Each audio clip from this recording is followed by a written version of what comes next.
Hey everybody, it's Jerry at the Fledge. Welcome for another episode of Every Damn Day. Today I have with me Mr. Jaxon. How you doing today, Mr. Jaxon? Doing really good. Busy, busy. It's like I'm just glad it's been as warm as it's been lately. Yeah, and it's not going to be for very much longer, is it? For sure. Yeah, it's just moving.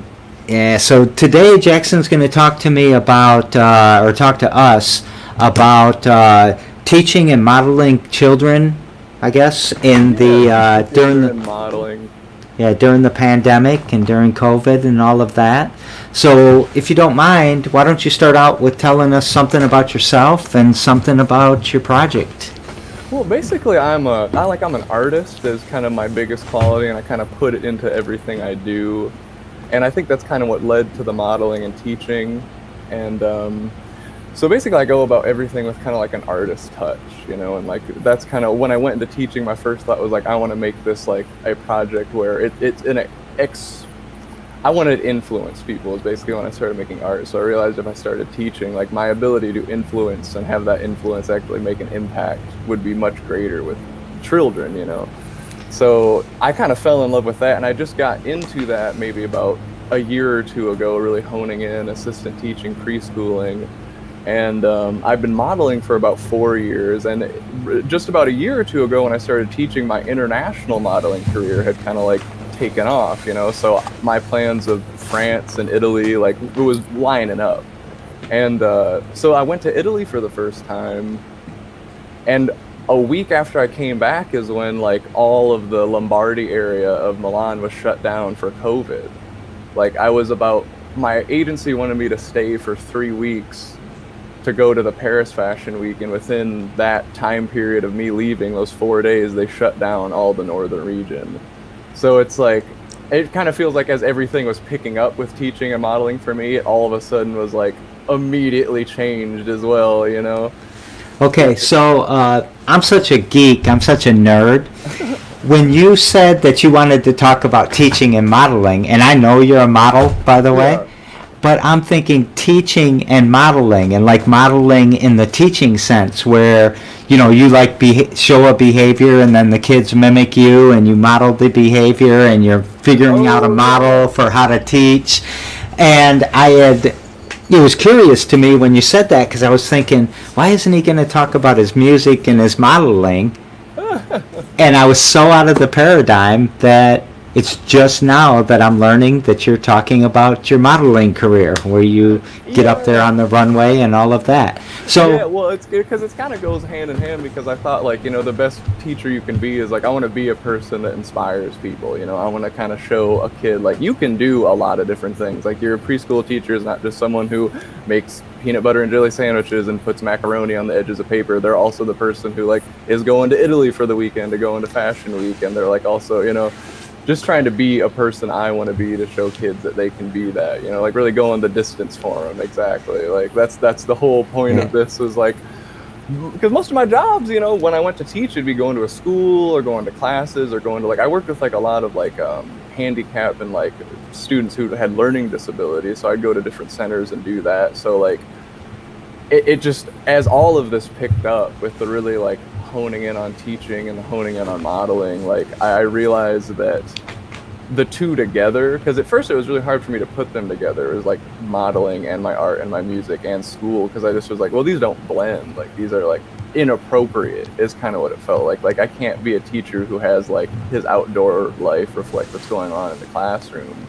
But I realized that is what I missed most when I went to school. Like I didn't have teachers who were relatable. I didn't have teachers who it seemed like they had a life, or like went out and like had a beer and like took a bus trip to a city to see something, So like I wanted to be as much of that appropriately as I could for my age range, to show that like you're going to meet people who are different than you, and that's okay, well, first of all, it makes a lot more sense, and I'm really happy that this is the subject that, but it is, even what you said though, you are modeling through modeling, as silly as that phrase just says. And you'll often hear me complain about the American dream, about how there's too many barriers in the way, or the opportunity's not believable, or the mentors that are there for our kids right now just have a very narrow view of the world. So what you're doing, especially when you're showing believable hope. Is that? Would you look at it kind of that way? Definitely. I wanted to feel like it's attainable. I felt like I was told a lot, like you said, like guidance counselors, like, oh no, you can't be an artist. Like you should go work for the police, or like you should go be a nurse. And it's like, but no, like I want to write, and like I want to make a website. So it's like, yeah, no, a believable future. Like the things, like your wildest dreams have a reality somewhere in front of you, So how long have you been doing this? Well, modeling or the teaching part? The teaching part. Teaching, well, I was washing dishes at 19. I was at working in a sushi place, just really depressed, really not knowing what to do with my life, just really but I'd always loved working with kids, I tutored in high school, and just my friends had kind of seen where I was at, and they're like, well, there's chances to be assistant teachers everywhere, like you should just apply and go and see what happens. And I applied to a preschool in East Lansing, and I think it was within a week or two of working there, I became an assistant, and I was basically teaching curriculum. I was adept at it. The kids loved me, they loved interacting with me, and it kind of fed that initial oh, I like kids, and they're just we love you, So it was just really building, and post that the past 2 years, it's kind of changed my whole focus. I've started working on school, I've spent a lot less time just wasting time, and a lot more time focused on what I want to do with my time, So you've been doing it for about 2 years, and it sounds like the kids are modeling for you too, right? I mean, yeah. They're giving you that motivation or that direction a little bit. Well, it's just the things you see day to day that change your interactions with people. We have dress up areas, and I had this one student named James, and he loved being a princess. He just wanted to be a princess with his buddy Obina, and every day the girls would come talk to him, and they'd be like, well, boys can't be princesses, boys can only be carpenters and firemen and blah blah blah. And I was just like, well, okay, Riley, it's okay for you to be a doctor or be a fireman, and if you want to be a king, you can be a king, and if James wants to be a princess, he can be a princess, because it's all make believe. It's you know what I mean? We're not gonna judge you for what you want to do, and we're not gonna judge him for what he wants to do. And just see, and her going oh yeah. I was just why don't we do that when we're adults? I just feel if I was in the workplace, they'd just be okay, and passive aggressiveness and brushing it off. But the kids they see, they're oh yeah, that difference is there, and it's okay. That changed how I interact with people. That's funny that gender. Well, it's not funny. It's not even surprising. But those gender norms are there right from the beginning, aren't they? Definitely. Yeah. And it's even there's even a bias towards it's kind of okay for a female to want to be a typical male, but it's not okay for the male to be a typical female thing. Yeah, exactly. Or even express a more effeminate quote unquote way of expression. It's yeah. Hey, so we might be losing you a little bit with your internet connection. Okay. So if we do lose you, pop out and pop right back in. But okay. I think we're starting to get there right now. So one of the questions that I ask everybody, is there something that you do every damn day that pushes these two efforts forward? I definitely think the biggest thing that I do is every day I reach out to my students on I have this app that it basically is connected to, I can't remember what it's called off the top of my head, but it's basically a student app online where I can interact with the students, and I can see what the parents are. And every day I'll just put in a little post, because now that we're not in the classroom, it's still nice to every day and see oh, Mr. Jackson posted something, how's Mr. Jackson doing? So that's kind of been my goal, just because with the not being able to go in every day, it's hard to keep that faith of I'm doing this, I want to interact with the kids.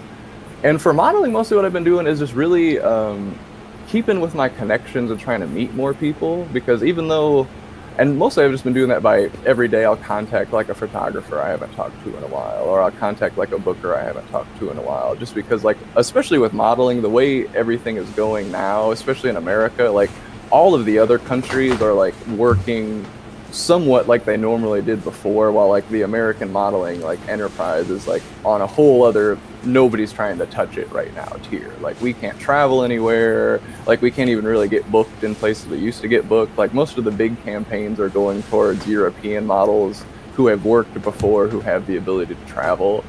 So like that's mostly why it's just keep getting the word out there modeling wise, because like if something happens or something changes, like the only way you're going to know is if somebody you shot with a while ago tells you, or some booker who's deciding to be nice enough tells you, because it's very like, I don't want to say hush hush, but nobody really knows what's going to happen, you know? Like, is it time for us to create an agency and be the Bubba Gump of modeling? Yeah. Lansing Maid. We'll put hey, Lansing Maid, I'm gonna be on that Malik's show again tomorrow. Oh, that's awesome. We could put a bubble around the Fledge and do like a Tyler Perry thing, and have all these models. Killer walk shows at the Fledge too. Yeah, we should do that. Walks. Yeah. So I love both those answers. And it kind of leads into the guest who I had on yesterday, Paul Shaheen, who is the president of the Sister Cities Commission. He asked you a question. So I'm asking you on his behalf, and that is, how are you engaging with the kids, and I guess with your modeling fans, but with the kids as it relates to being online and electronically? I mean, I imagine that you give them high fives, and once in a while you might hug a kid, and you give them knuckles, and right. you guys laugh at the funny sounds that you make, or if someone smells like strawberries, I don't know. But there's a lot of things that you can't do electronically. What are you doing to kind of make up for that? Or I've been measuring a lot of what works and what doesn't, and like I started with just like positive posts, or you know what I mean, or I'll just like post a little lesson plan, well not even a lesson plan, but just like what I'm doing for the day. And like I noticed that like the things I get the responses the most out of like the children is like if you just send a video. If you send a video or a photo of something you're doing, then they get to send a photo back, or they get to send a video. But anytime you write something, like I don't know, the kid's like, oh, mom's reading me a note, Mr. Jackson read. Like it's not like, but when I send a video of like me making breakfast and they show me like the pancakes they're making, or like what lesson they're doing, like I don't know, it's a lot more like you're there, and it's like it's a lot easier. Like it's hard because like when I go into class, it's just natural. It's like reflexive, like everything I'm doing. But this is like, okay, how do I create a setting so that reflexive response can happen here, you know? And working through like, okay, sending a message isn't working, just doing a poster board on the app isn't working. Like I need to make a video of like the activities I'm doing, so they'll make videos of the activities they're doing, and like we'll like keep each other accountable almost, you know? But do you wish we had smell-o-vision? Smell-o-vision. I just wish it was easier for people to get like good computers and good internet connection. I feel so bad that in the middle of interacting with kids, or in the middle of trying to make a video, that like something butts out, or just like really like stressed parent has to come and try and figure out why the Wi-Fi doesn't work, while the kid's just like watching this whole universe fall before them that they don't understand. What do you think is going to be, so if you look at you had your interaction last year that was more face-to-face, and you were in the same room with the kids. Now this year you've got a whole new set of relationships that are forming. What do you think that the difference in those relationships is going to be? I think the difference will be, like when you're in a classroom and in a classroom setting, like it's like every moment of like observation, you know what I mean? Kind of everything that happens. You pick up a lot of what you need to know to best work with a kid. But when you're like face to face in a room, that's like, it's a whole different, like you have to present differently. And even if you're a kid, like you're not used to sitting in front of a screen, having to engage, like they're going to a different step to just interact on this way. They're not like totally being themselves, I guess is the best way to say it, because they're really like stretching to try and make this work. So I think that's the biggest thing is like it's going to be hard Yeah. to pick up on those initial like, oh, he's hungry when he does this, or he's upset when he does this, or maybe this didn't happen today with mom because, you know, he played with his toy differently. Like it's good relearning all those like, oh, well, he has his headphones on differently, or like he's not really making eye contact. Like it's going to be a whole new list of like things I need to pick up on to do my job the best way, you know, because they're not going to be themselves in front of the computer. Yeah, I mean it's funny how like Zoom is teaching us stuff. You can be in a group of people on a Zoom meeting, and when someone unmutes, you know they want to talk, right? Yeah. But it wasn't like that in the first days of being on the Zoom meeting because we didn't know the etiquette. We didn't know, you know, anything. We had no idea what to do. Even with the show, when I'm live and someone drops off, I had no idea what to do. I'm panicking all the time. But now we are learning these little idiosyncrasies, aren't we? Yeah. Yeah. Well, it's like phone So, yeah. etiquette. You got to think it took like 30, 40 years for phone etiquette to be a thing that was taught. But with the speed of technology now, we have to learn the etiquette of communicating online in like half a decade rather than, you know. Like, Do you think that you're being just as impactful with the kids online today? As this is a loaded question because the answer is probably going to be no. yeah. I Let definitely me- say, I think it's like, I think that the interacting now, like the amount and the time spent, I think that's time is like more crucial and important than like such a small amount of time would have been before, if that makes sense. Because I had that constant interaction before where it was just like there was a large portion of time that was like important and really like could be absorbed by the children, you know. But now it's like the 15 minutes I interact with them online or that I send like, you know, a 30-second video, that's my impactful moment for the day. You know, that's like really like it make or break. Like that's, if I'm going to leave an impression, here's my chance to do it.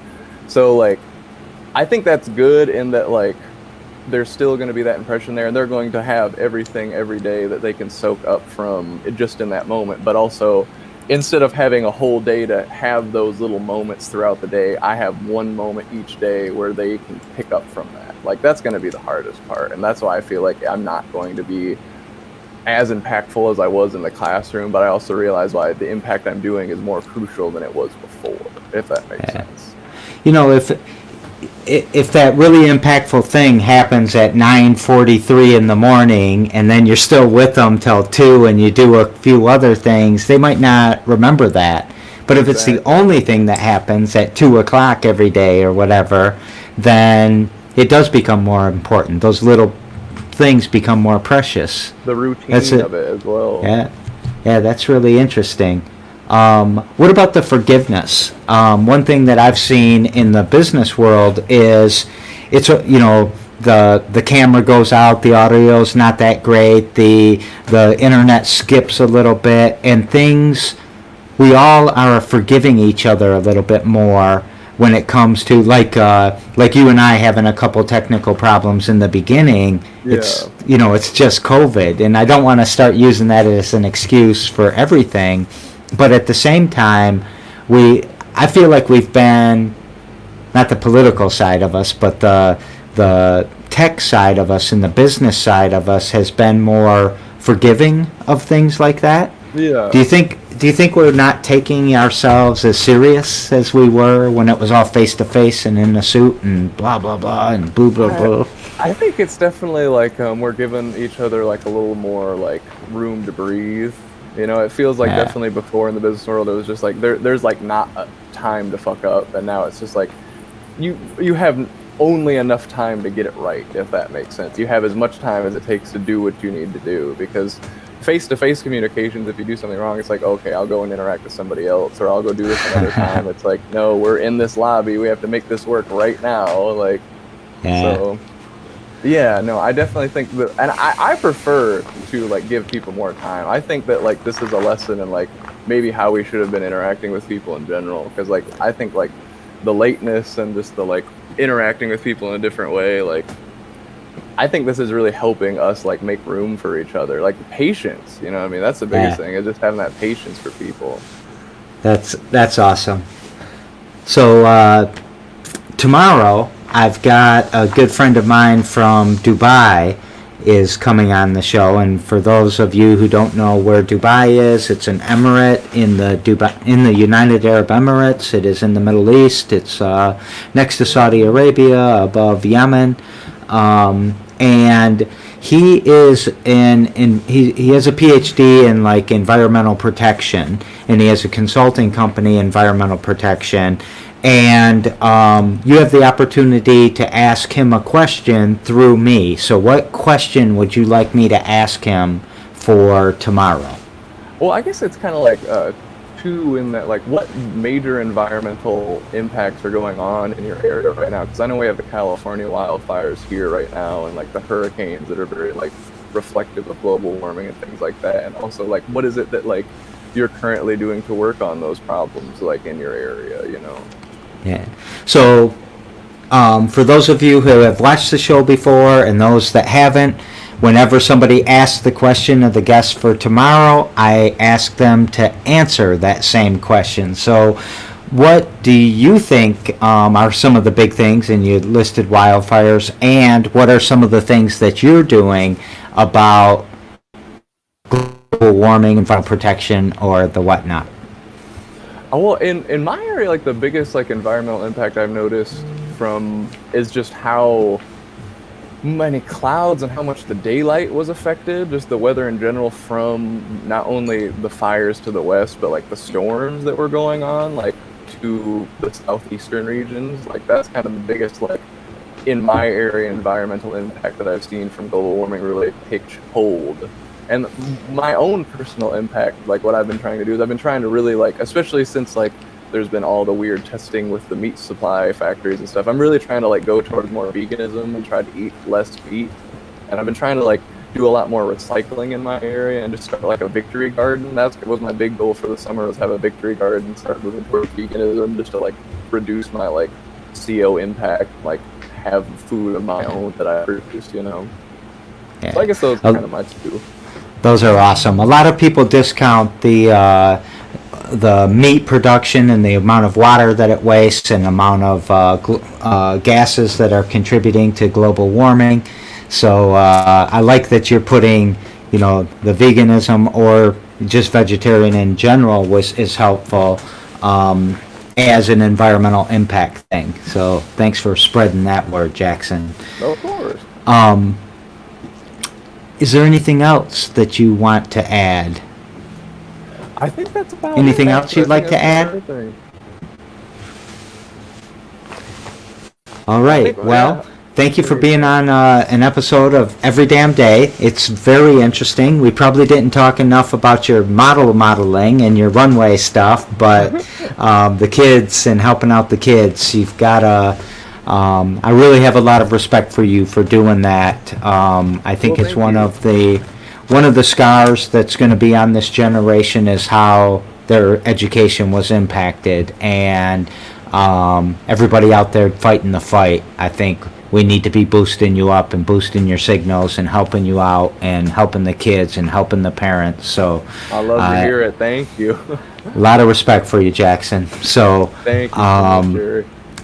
All right, so there's another episode of Every Damn Day. Thank you very much, Jaxon, for being on the show. Every Damn Day airs usually at 2 p.m. every day, but Jackson's got to go to school or to work today. So come join us tomorrow. And also remember that 99 Problems But a Pitch Ain't One is coming up on Sunday the 4th at 3 p.m. So come check it out. And... just go out one more time with a nice picture of Jaxon, and we will wave goodbye. Thanks a lot, Jaxon. Of course, Barry. Thank you. See everybody.